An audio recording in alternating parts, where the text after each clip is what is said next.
Australia versus Bangladesh test சீரியஸே முடிஞ்சிருச்சு. Second test match 2 நாளில் முடிச்சிட்டாங்க. இது pure dominance of bowlers. First Bangladesh batting பண்ணாங்க. 64 ரனில் மொத்த டீமையும் முடிச்சிட்டாங்க. ஆஸ்திரேலியா 6 விக்கெட் எடுத்திருந்தார் மிட்டில் ஸ்டார்க். ஆனால் பங்களாதேஷும் சலைச்சவங்க இல்லை. 210 ரனில் ஆஸ்திரேலியாவில் வச்சு ஆஸ்திரேலியன் பேட்ஸ்மேன்ஸை பொட்டலம் கட்டிட்டாங்க பங்களாதேஷ். இது ஒரு பெரிய சாதனை தான். மறுபடியும் பங்களாதேஷ் ஆடினாங்க. மறுபடியும் ஆஸ்திரேலியன் பவுலர்ஸ் திறமையாக பவுலிங் போட்டு 95 ரனில் முடிச்சிட்டாங்க. இன்னிங்ஸ் வெற்றி பெற்றுச்சு ஆஸ்திரேலியா.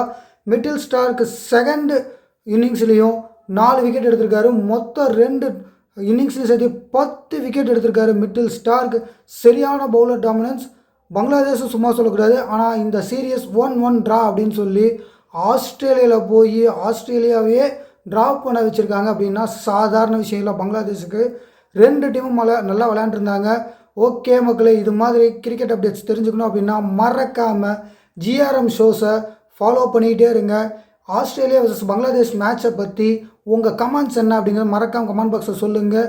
ஓகே மக்களே, இது GRM shows. Stay tune with us.